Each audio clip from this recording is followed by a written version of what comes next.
have you all, both those of you in person and those of you online, here for our next Columbia Climate School Signature Series event. What would be a just energy transition? I am pleased to introduce today's speaker, Stephanie Pincetl.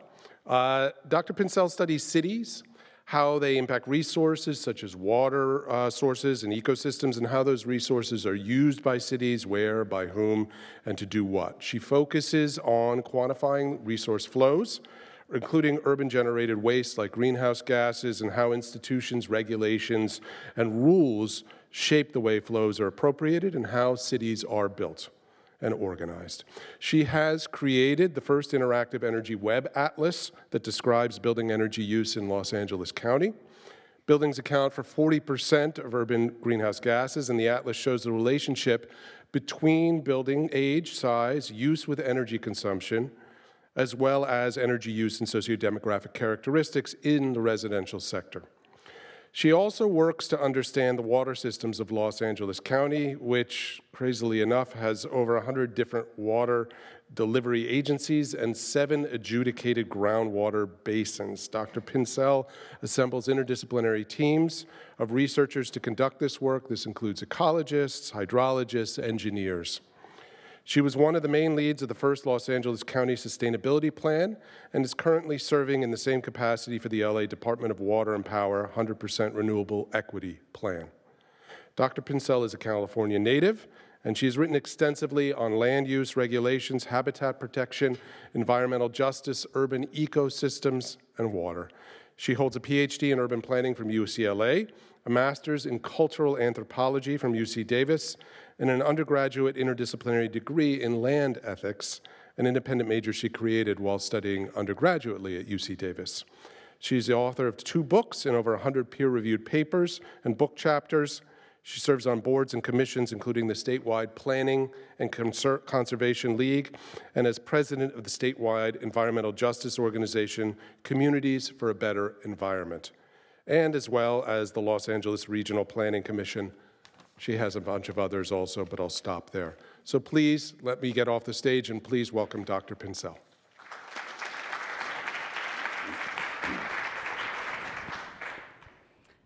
Thank you, everybody, for being here. I really appreciate it, and for such a nice welcome and introduction.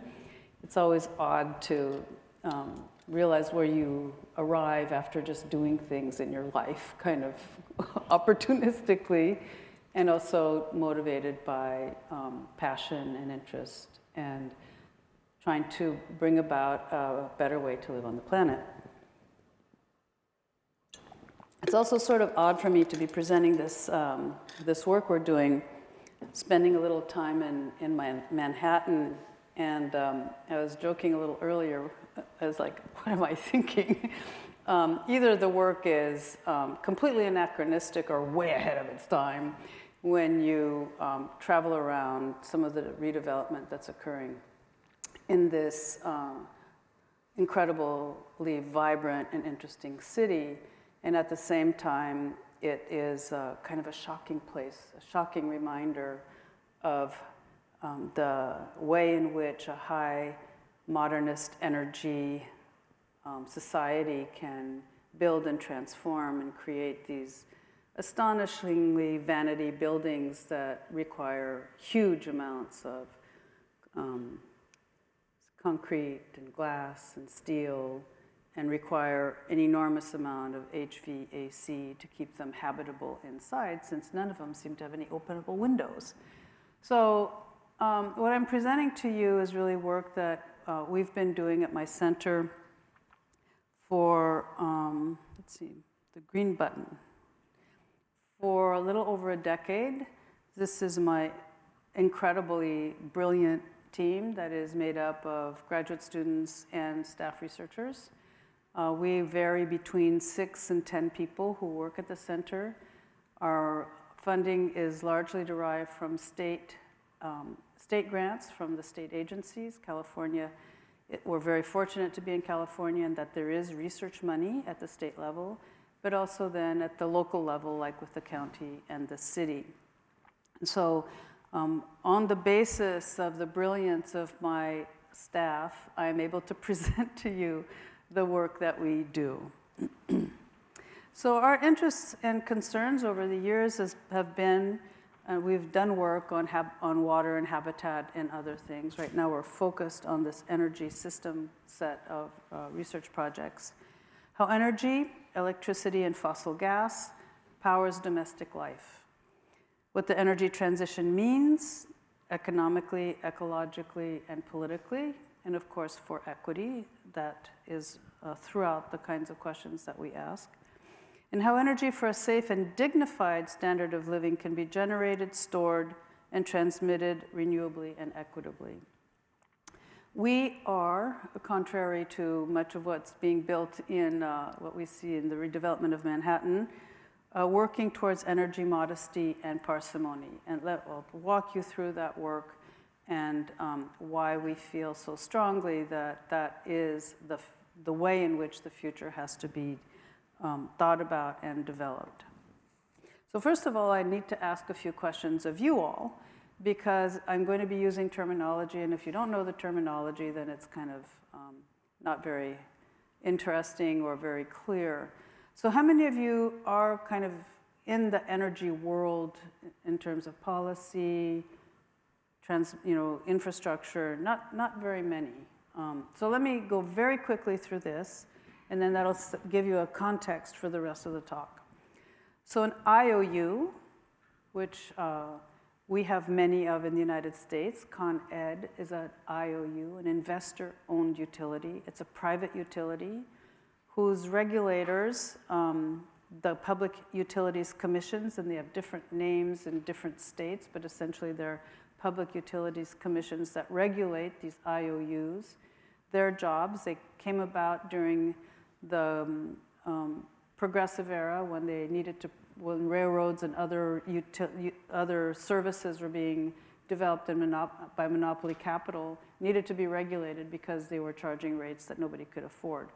So what a Public Utilities Commission does is ensure that the shareholders of the IOU get a decent rate of return, which is generally 10% across the country, that the ratepayer can afford their bills. So this whole question of energy burden becomes very important, and there are lots of debates around how you set your rate so that the energy burden is affordable. It's supposed to be 6% of income. And then enough money left over to invest in the infrastructure and keep it going. And one of the things that the PUCs are supposed to do is make sure that those utilities actually make those investments over time, which, as we know, is not always the case. So you have the IOUs on the one hand, and then you have POUs, publicly owned utilities. Those are municipal utilities. So I live in the city of Los Angeles. We have a city municipal utility called the Department of Water and Power, the largest public utility in the United States. And we have a number of projects with LADWP because the city has committed to go to 100% renewable by 2035, I think, and make sure that it's done in an equitable manner. That is to say that the burden of this transition doesn't fall on the back of people who can't afford it. Very, very, very difficult. Lots of reasons. There are community choice aggregators, CCAs, which is yet another weird wrinkle. The CCAs, which I won't talk about but are good to have in the back of your mind to recognize, are entities that have been created actually by the federal government. I think it was under Jimmy Carter actually, where they can purchase power, and the IOU must transmit that power through their lines, and they're responsible for the billing. And it adds this kind of weird competitive environment there that then falls in the lap of the Public Utilities Commission to regulate. How much profit can they make versus how much profit can the IOU make? It's an enormously contentious issue, as you might imagine. The IOUs hate the CCAs. They try their damnedest to put them out of business. And then there are co-ops as well. So then there's the Federal Energy Regulatory Commission, appointed by the president, and they set national kinds of standards and rules. the Public Utilities Commissions, and then there are locally elected officials, including state officials that have power over some of these policies. So and this is kind of just the tip of the iceberg. It's a highly complex socio-technical system, right? You have the technical stuff of the grid, the distribution system and the transmission system, all that stuff. And then you have this enormous regulatory environment, and they are interactive and they co-produce each other, which is very important to realize because, and I'll probably get back to it again, these public utilities commissions that are either elected or appointed from 3 to 5 members, every state has one, have been regulating these utilities for a century. What does that mean? More than a century in terms of their relationship. They've grown up together. They're like this. And so any changes in that architecture of large-scale, previously vertically integrated utilities, they generate, they distribute, and they give you your bill, they're just very, very tied together. And so changing from that model to something like distributed energy resources based on renewables is really hard for everybody. And we're right in the middle of that intense struggle between the IOUs and those who want to move to things like community solar, distributed energy resources, microgrids, and the rest. You see it played out across the country. And so our work is really embedded in that whole environment of trying to provide enough data and information to local governments and to local organizations, EJ organizations, and environmental organizations, such that they can engage intelligently in this complex terrain and have enough data behind them to make their points around regulatory change. So California has very ambitious regulatory targets, economy-wide greenhouse gas emissions targets, reducing greenhouse gas emissions to 40% below 1990 levels by 2030. That's only 6 years away. Establishing integrated resource planning processes to implement greenhouse gas emissions targets. And then the interesting thing that is always left kind of at the side of the table, doubling of energy efficiency savings by buildings by 2030. As we know, in the United States, most of the building stock has already been built. There's a lot of it, mostly post-war, most of it cheap and fast. And that, in my estimation, and you'll see me talk about it again, is really the crux of the matter going forward that we are not talking about. We're talking about electrification of buildings, adding more HVAC on a lot of the buildings, but we're not talking about making those buildings perform better. So it's waste. It's a waste. 60% renewable portfolio standard by 2030, 100% by 2045, carbon neutrality and so forth. And California, like many states in New York, is moving toward eliminating natural gas end uses. Big, big, heavy lift. So we need to triple our current electricity power capacity, triple it. That's huge, right? That's enormous. Harden the grid. Well, why are we hardening the grid if we could have distributed energy resources and microgrids? Well, because the utilities have not been paying attention to their grid for about a long time. Big fires in Northern California, burning down towns and killing people. That's because they did not invest in their transmission grid, and instead they chose to favor shareholder interests. It's been documented many times. I'm not saying anything out of school or that is inaccurate. A few microgrids are okay because right now, when you have to do a shut-off, PG&E will truck a diesel generator to the top of the hill, you know, everything's burning around it, so that you can have some power. So they're reluctantly acquiescing to microgrids, and so on and so forth, right? Investments in the transmission system. As we know, the IRA is all about these new transmission corridors that everybody hates and doesn't want to have built, and there's gobs of money being thrown at them. So this is really, a very important choice we have in front of us today in terms of what kind of energy system we want and what kinds of Earth system impacts they're going to have. So the governor's plan, all this kind of rhetoric about living in an powered entirely by a clean energy grid, a smart grid. What a smart grid actually means is you're going to have appliances in your home that the utility is going to decide when it gets turned on and off, because that'll be a way to balance the load, particularly in periods of high peak.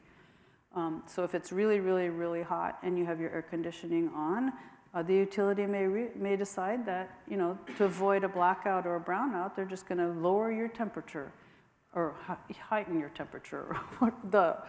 It's hotter, let's put it that way.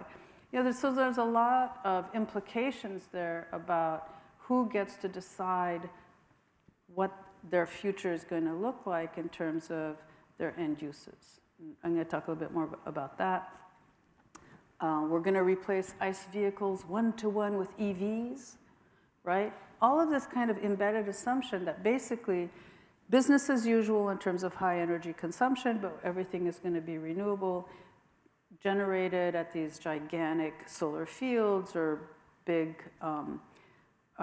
wind fields, right? Wind farms. But basically, we're not talking about thinking completely differently about what the energy future looks like. So where we started was about 13 or 14 years ago, and I asked a simple question because we were interested in these end uses. In light of all these state regulatory targets, how much electricity and natural gas is consumed where, by whom, and to what end in LA? No data. They had big Gantt charts. This much natural gas is consumed per year in LA County. It's like, okay, this much electricity. It was baffling, actually. I went to the state's Energy Commission, which plans for energy plants in the future and growth of electricity consumption. It had no idea.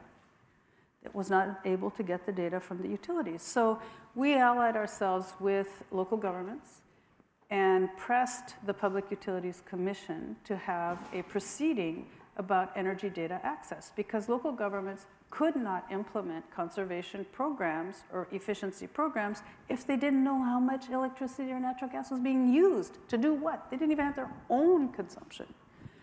It was like bewildering. So after a year, we were, the administrative law judge, it's a whole world of bureaucracy, determined that researchers with funded grants were able to request the data from the utilities, and they were obliged to give it to us. Well, at first they just gave it to you in a PDF. It's like, well, what am I going to do with that? I can't do anything with this. So there was another big fight to get it in a spreadsheet. I mean, it was just every single step of the way we had to really fight for that data in an accessible, usable form. They're considered confidential. They're like your health data, right? So you have to have a very secure location to store that data. And if it gets out and you have a data breach, that's the end of the world, even though the energy companies themselves have had data breaches. The data must be aggregated if that's shown publicly, 15-15. So what that means is if there's one user that uses more than 15% of the energy in that geographical location, you can't show any consumption. So in LA, we have refineries.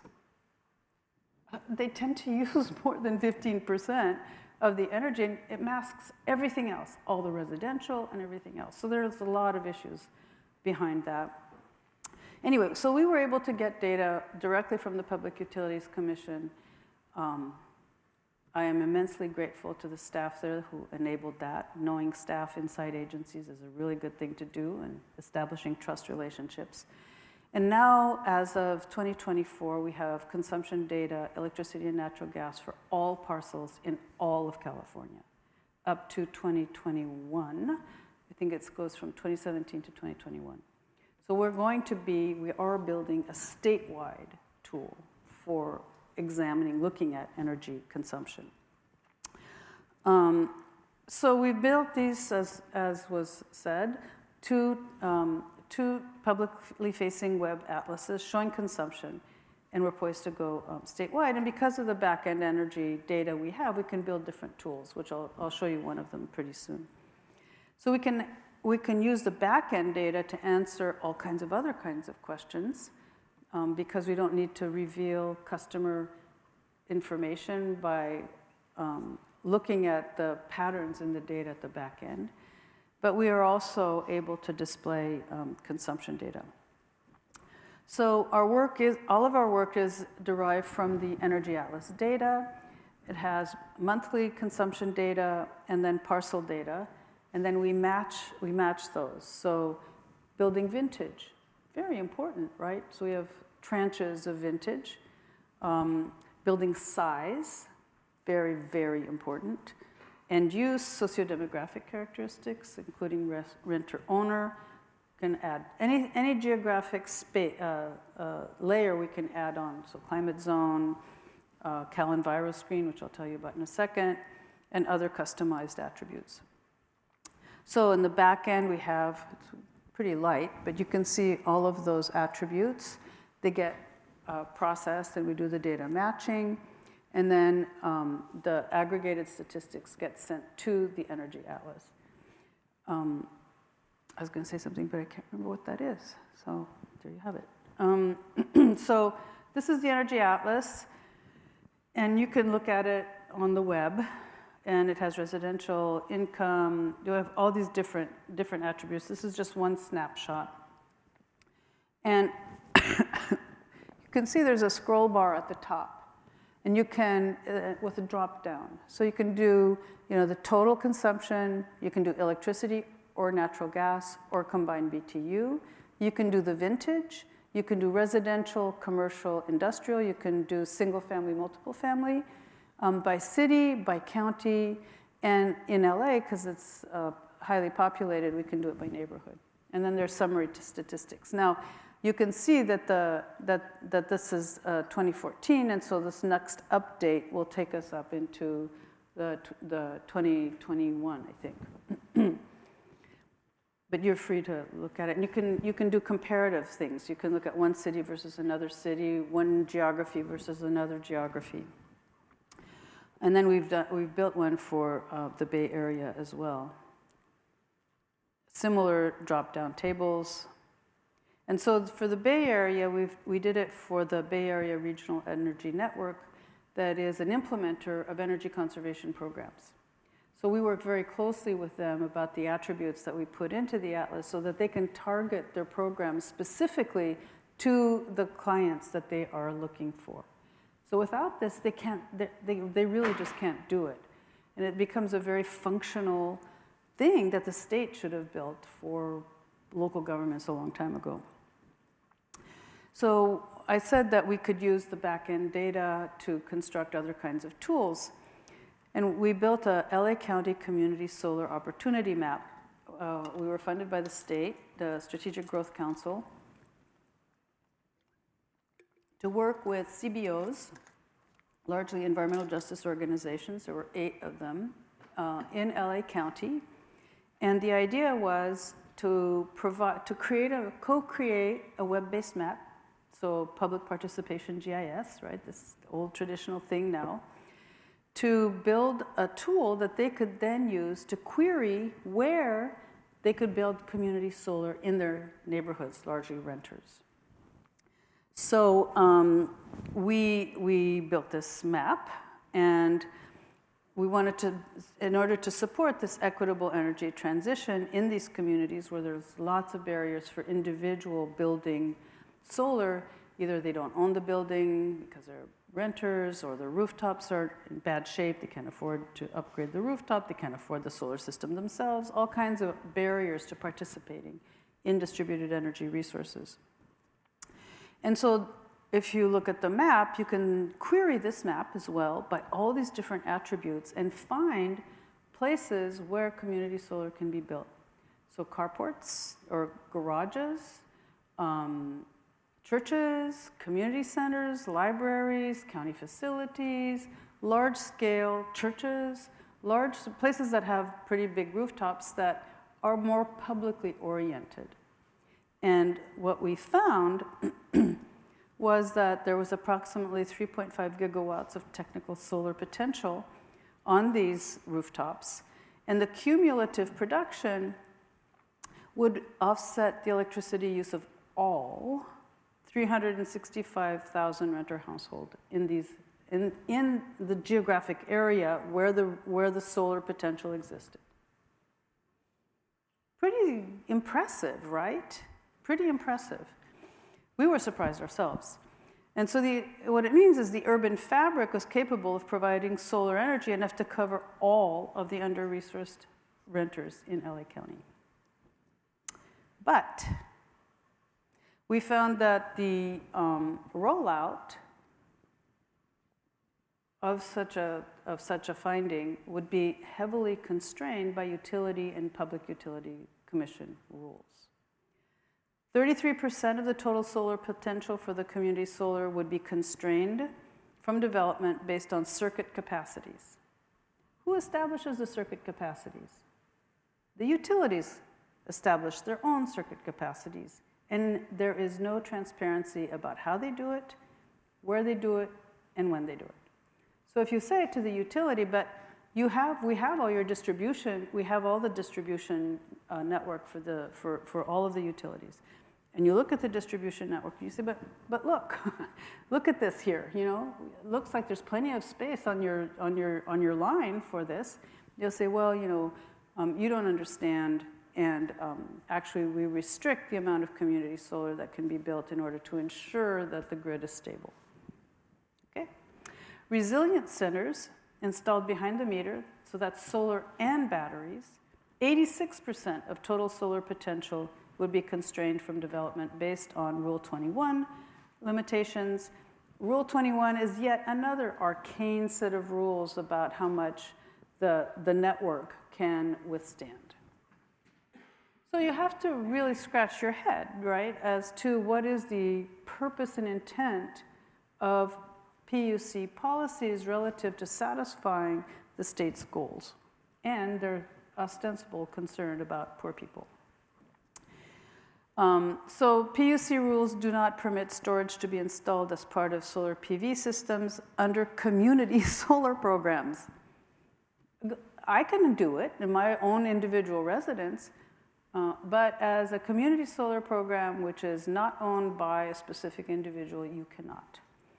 And so they don't allow a single solar installation to function as both community solar and a resilient center. So there are all these rules that essentially inhibit a just transition that are embedded in the state's regulatory infrastructure for the utilities governed by the Public Utilities Commission. So and more, right? Those of you who follow energy know that there's this huge struggle taking place across the country around the net energy metering payback periods, right?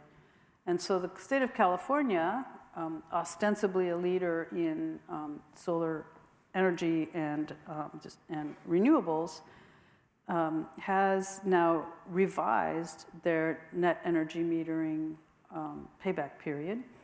And yet, at the same time, they're moving towards increased electrification.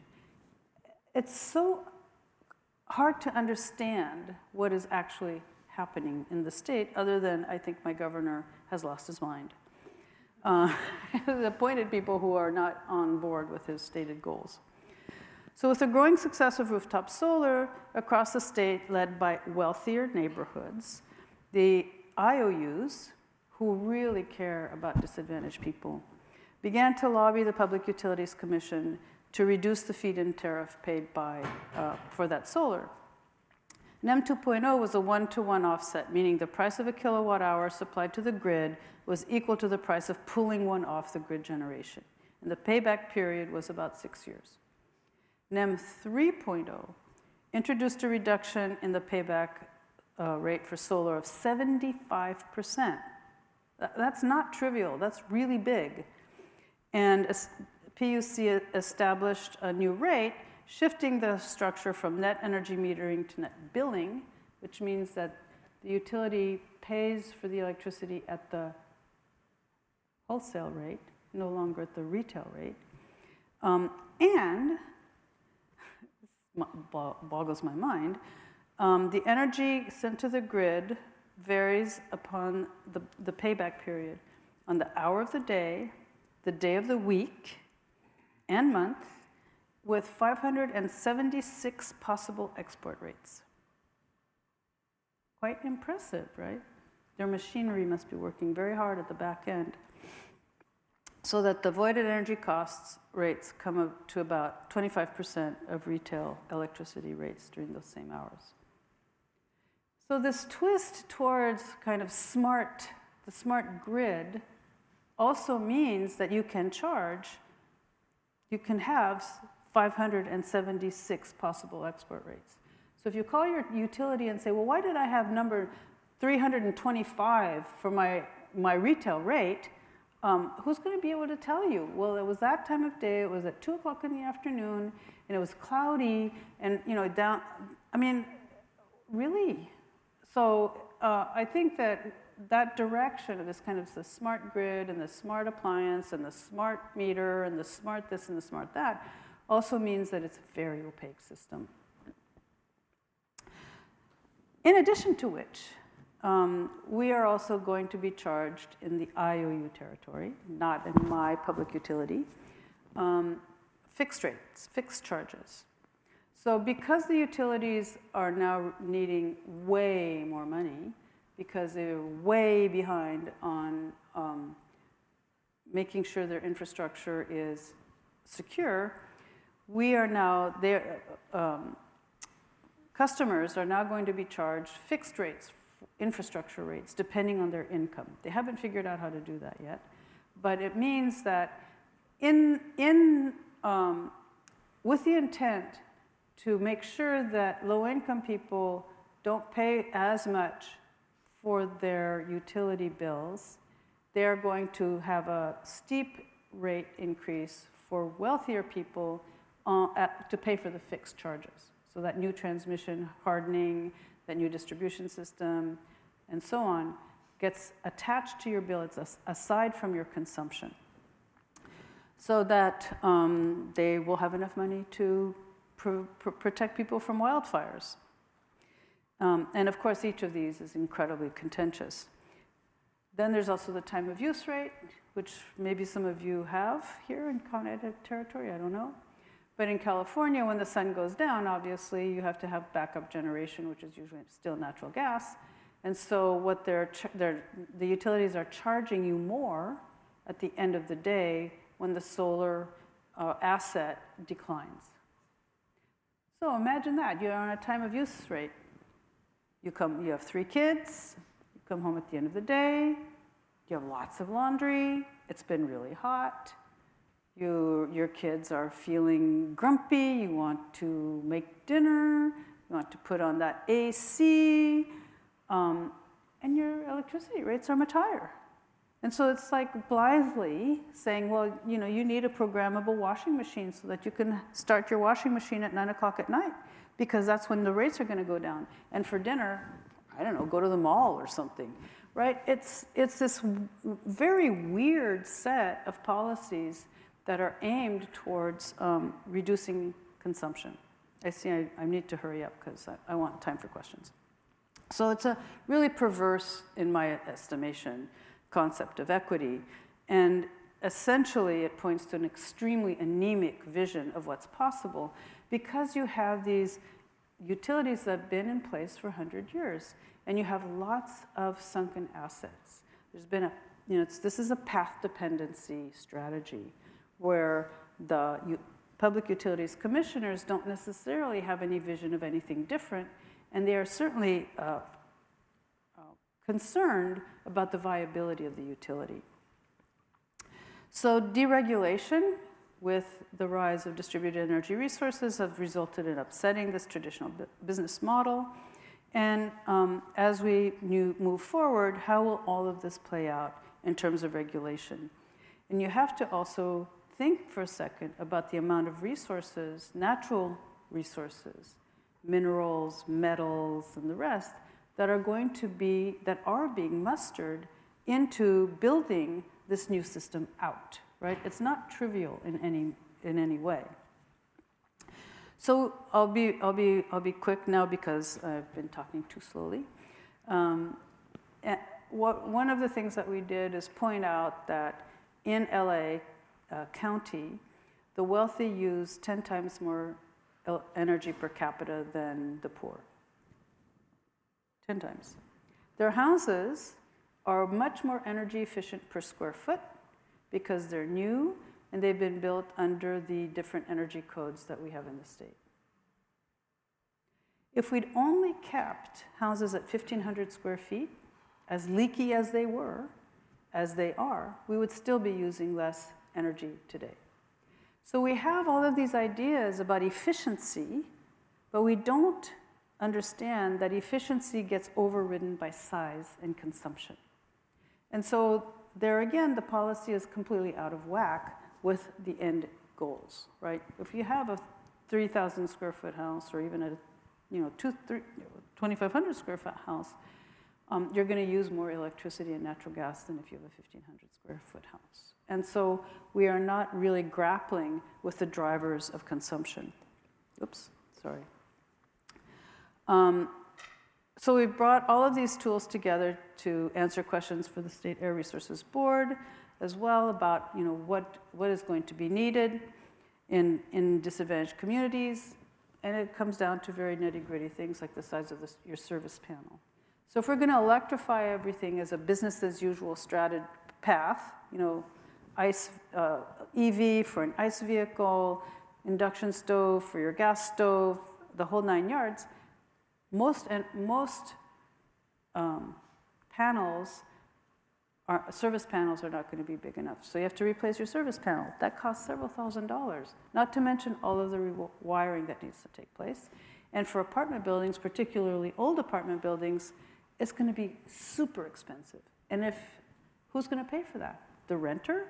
We already know that it's unaffordable to rent in LA, let alone in New York. I saw a place, a studio apartment, very nice, for over $5,000 a month. That's probably on the high end. But still, right? And then where are the people going to live while all this work is being done? This transition is gnarly. I'm going to skip these because they show exactly where we did my brilliant research director was able to do a spatial analysis of exactly where the panels will need to be upgraded. The amount of work that was involved in doing that is mind-boggling. And I can tell you a little bit about how he did it if you want to know. But it's huge. So in the regular single-family homes, not disadvantaged communities, it's less, but there's still quite a few. And so the implications, as I alluded to, are enormous. And so I have to ask, what is a realistic energy future? What is a realistic energy future? The realistic energy future is an energy future where we talk about modesty, a little bit more modest future about how much we're going to consume. And so we can't continue to allow a house to be as big as anybody would want. It's just not reasonable or feasible, and it's not equitable. And then we have to understand that the amount of money we're spending on transmission upgrades and the rest maybe should be spent on rebuilding our building stock so that they're thermally they work thermally. So that when the time of use pricing is low, you do turn your air conditioning on. The building envelope will hold that coolness for a long time. So when you come back at the end of the day, it's not boiling hot, right? It's still cool enough so that you can wait a few hours before the evening starts and you can turn your air conditioning on. We are not thinking about thermal comfort. We're not thinking about people's everyday lives and how we manage things. I just said all that. And so transportation electricity, I mean, New York State did this incredible study that I'll show you a couple graphs. Some high demand charging sites could reach 40 megawatts in peak charging capacity by 2045, equal to a major industrial site's load. You guys, lots of transmission. So I was just like jaw-dropped by these charts. And you can access this online for New York. But a small town for a passenger's charging platform, you know, you're driving down the road and you need to charge your car. And then there are these heavy-duty trucks and the light-duty trucks in your cars. And basically, you need to have a huge amount of generation to even make any of this happen, not to mention in your cities. So that's kind of what it amounts to. So it's a little daunting when you actually look at what this transition needs to fuel it if you are going on this high energy modernist pathway. So we feel in our center is that we need to move towards energy modesty, energy parsimony, rebuilding the energy stock to be more energy efficient, to perform better thermally, keeping houses smaller, public transportation. We cannot really afford to go with this one-to-one switch between ICE cars and EVs. Simply moving to renewables is actually not going to be sufficient. And we also feel that the private utility model needs to be really rethought. And that's a big, big, heavy lift. Because what does the alternative actually look like? There's all this sunk infrastructure, a century of regulation, but they are not going to be able to lead us to an equitable and resilient energy future. So we need to move to a distributed system, which is extremely complex, very, very complicated. And it'll involve different utility models, publicly owned, smaller scale. And thank you.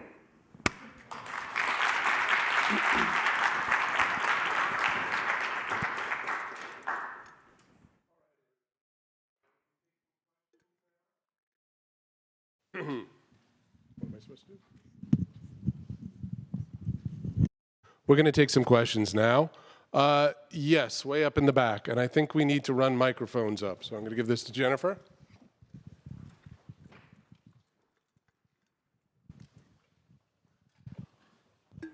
Hi, thank you for your talk. So I'm curious in terms of the equitable energy transition. I think a really large part of that comes down to the actual work, the physical labor that needs to be done. A whole bunch of solar needs to be constructed, transmission needs to be built, batteries, etc., hardening. What type of conversations have you been having in terms of making sure that these are family-sustaining careers coming from some of these frontline communities? Like, are you involved with like apprenticeships or like? Yeah, I'm curious to hear your perspective on that. That's a really good question. We know from experience already that fossil energy jobs are better paying and largely union jobs. Solar jobs are not. I can put up a solar array. So it doesn't require a lot of skill. It requires being able to stand on a roof and not fall off. But all joking aside, it's a very, very good question. I do think that the transition is going to require a lot more electricians and the building trades, particularly if we move toward retrofitting buildings and making them thermally performing. That really requires skilled labor, which we do not have today, actually. And so there's a movement in the building trades and among people who are looking for this kind of distributed energy future to work together to train people in these skills. There are apprenticeship programs at LADWP for sure, but it is a very tense relationship and has not really, we're not finished building those bridges. Really good question.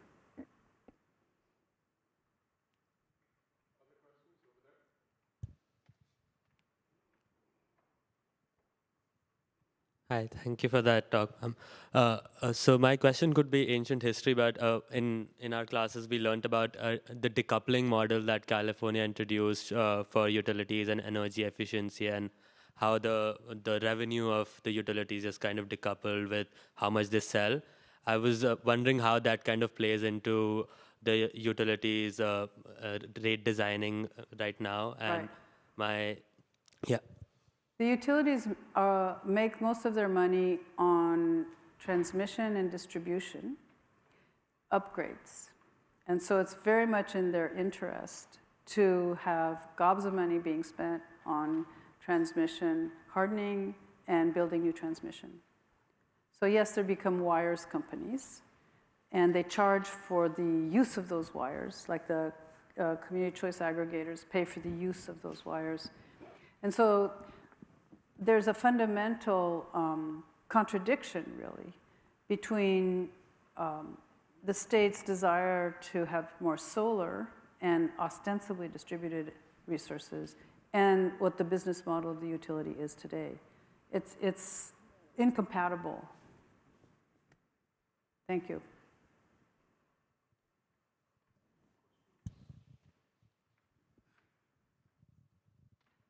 Hi, thank you very much for that wonderful talk. Thank you. I was wondering, in your time going from no data at all to developing the Energy Atlas, how has that information from your perspective helped to inform decision making for the different stakeholders that you talked about? Because I feel like these tools can help influence how we generate consensus among different stakeholders. So I was just wondering how that's played out for you. And then second, in terms of going to a modest energy future, how do we even start to begin that cultural change? Those are two really good questions. So as for the first question, I would say we've had increased momentum relative to policy influence. We started from scratch a tiny research unit at UCLA that hadn't worked on energy. Berkeley economists who'd been working on energy for a long time really dominated policy decisions and structured cap and trade and structured all kinds of things that I think have been extremely nefarious. But we are not economists, and we're a piddly little group in Southern California, and all the decisions are made in Northern California. So it's been a long, long haul. However, I will say that we've had an increasingly strong relationship with local governments.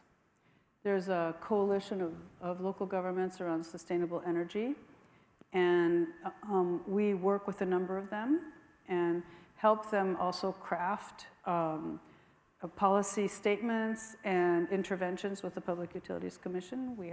We help them as interveners. We work with CBOs. We have a very strong relationship with local CBOs in the region. But you know, this whole energy transition thing requires an enormous amount of expertise and lawyers. So it's very expensive, and we can't provide enough support for them to be very strong interveners. And then our relationship with LADWP, I think, is going to be transformative, actually. I'm extremely hopeful, maybe naive, but I think that is going to be, LADWP, if we're able to work well with them, will transform the dialogue across the country. It really will. So that's a really good question. The other thing is, as a research institute, how do you, and I think this is common for academics, how do you operationalize your research into the policy world and into working with groups and organizations? Because we aren't paid to do that. We need staff to do that. We need to write those white papers. We need to write those policy briefs. We need to go to testify. We need to do all of that. And there's we're not very many people. So it's a constant struggle and source of anguish in a certain way. And then your second question, was the big question. The really big question. Well, interestingly enough, I think more people are speaking this language. We were just contacted by people at Lawrence Berkeley Lab, big dog on the block, who have been writing about energy sufficiency. Because gradually it's dawning on people that this transformation, fossil energy is so energy rich and dense, it is not substitutable by renewables. It's just not.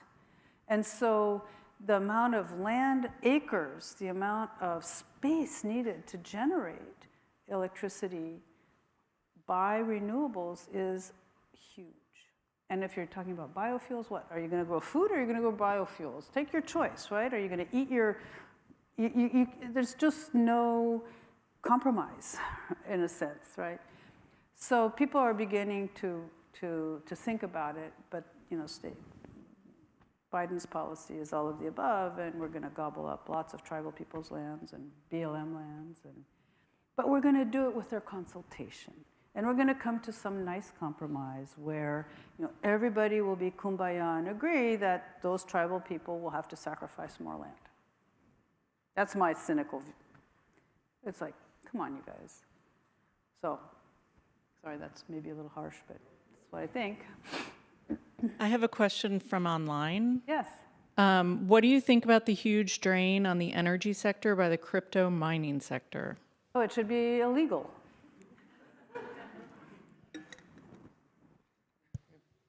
It's pretty simple. Simple enough.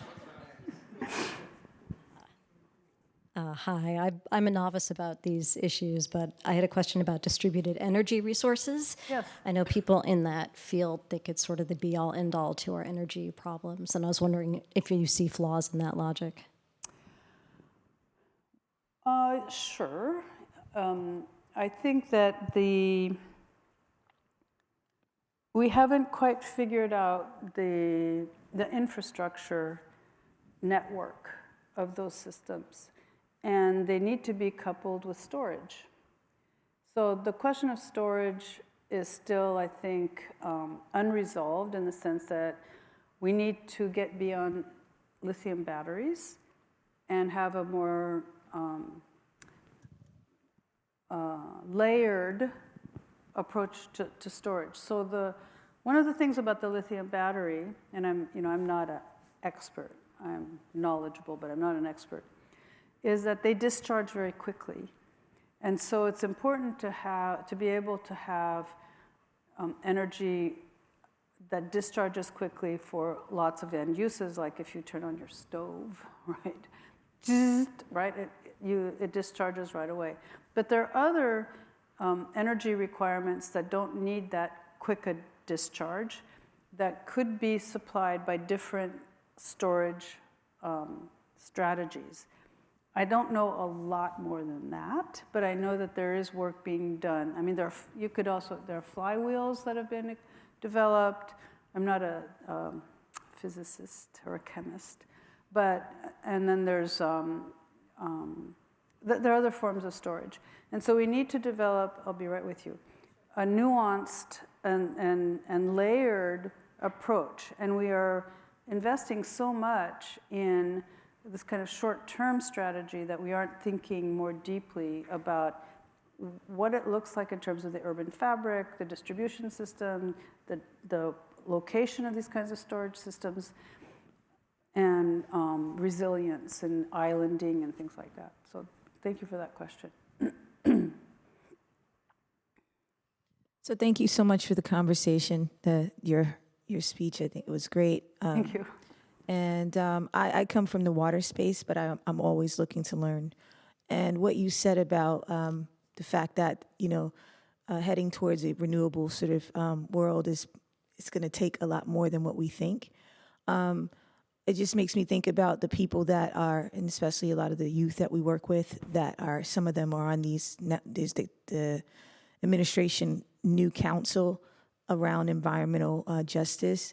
I think that this is a conversation that you need to have with them, because it sounds like you have a wealth of information to share. And I'm not saying that, we need to talk to everybody, but it's kind of like we do, though, because it's like everybody's, headed towards their own little thing and they're getting their funding for this and that. But like, are we working collectively together towards this, like, this way of life, this culture of life? And I think it's worth you having this conversation with those councils that are now made up that talk about these same issues that, especially I can think of a number of activists that are working around energy, solar energy, renewable energy, and they are not thinking about that. They're saying, no, we can just eliminate fossil fuel, and, and I've gone to several marches in which they're preaching the same thing. So what are your thoughts about that, and like how do you think we can actually approach that and get everyone on the same sort of accord? Well, I feel highly responsible for my work and the knowledge that we have developed, and that I'm enormously privileged to be in the position I am. And my job is to the extent that I can, and I'm invited to do so, work with different groups and organizations that are interested. But I can't, I don't have the bandwidth to actually go out and create my own platform, if you know what I mean. But I always say yes when people ask me to come and talk, because I think it's part of my job, actually. So one of the things, I'll say just a little tiny parentheses, that I'm trying to push LADWP into funding is a kind of Energy 101 class that we would prepare for community-based organizations and community members. What is a municipal utility? Where does it get its energy? What are all these poles and wires around you? How much does it cost? What are the jobs that are funded, that are in your community, that are supporting the system? What does it mean if we want to move to renewables? What does that look like? How much is it going to cost?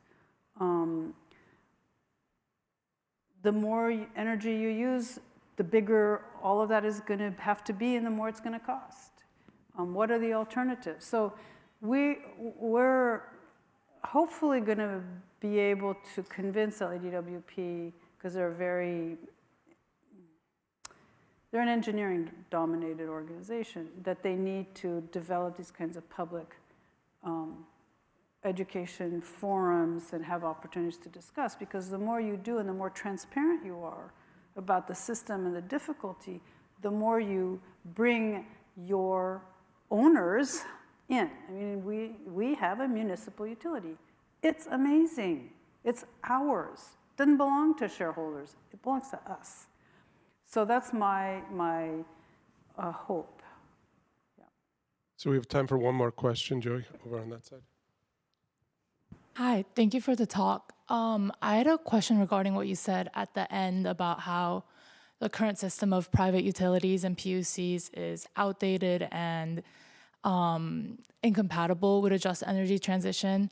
And I was just wondering whether you could talk a little bit more about what an alternative would look like and what role private utilities will play in this future. And if it is transmission and distribution, how do we prevent further sunk infrastructure costs? It's a really big, complex question. I personally think that we can no longer afford to have private utilities. But, I mean, I will confess I'm a municipal socialist, so I think that the people should own their utilities. Not that that's flawless by any means, right? LADWP's previous general manager got put in jail for corruption for 5 years. So it's not flawless, believe me. But on the other hand, there's much more accountability that's possible with a public utility than a private utility. So part of the challenge is to help people understand that these are life systems that we need to engage with and decide what our own future looks like, right? So the transition will take a long time. We think that, you know, we are in a climate emergency. Well, we might be in a climate emergency. It's a pretty long one because there's all those greenhouse gases up there anyway. They're not going away tomorrow. So this is a long process. And so we have to be determined to stick with it for the long term. And so for me, I think that conceptually, a different model would be for cities that are of sufficient scale to support a utility, or a region would be a better scale for a utility with, depending on the climate zone, because I live in Southern California, we've got lots of sun, right? But other places have wind and other resources, hydro, small-scale hydro, and to think about, well, where do we live, and what do we, you know, how do we live with where we are? People talk about climate adaptation, right? Climate adaptation or mitigation. We aren't climate adapted now. I mean, I live in Southern California with houses that could be in Houston or Idaho somewhere, or probably in parts of New York. You know, they're all built the same. They all plunk down HVAC systems. We need to partly just say, well, where do I live? Is it hot? Is it cold? Where does the wind come from? Can I create a berm that would shelter my house from the coldest winds? I mean, there's all kinds of techniques that we could implement that are not fast and efficient. They're slow and they're expensive, but they're expensive for the long term, which means that in the long term, it works, right? So we need to change our mentality about how we live where we live. We choose to live in places for lots of reasons, but let's live in those places and appropriate them as where we live and invest in them in multiple ways, including owning your utility and thinking about what kind of energy services are enough to have a decent life. Can I cook my food? Do I have enough hot water for my kids taking a bath and my taking a shower? Am I warm enough? Do I have enough space to have a decent amount of space, right? We've kind of lost touch with just being humans in places. All right, I think on that, let's thank Dr. Pincetl again. Thank you.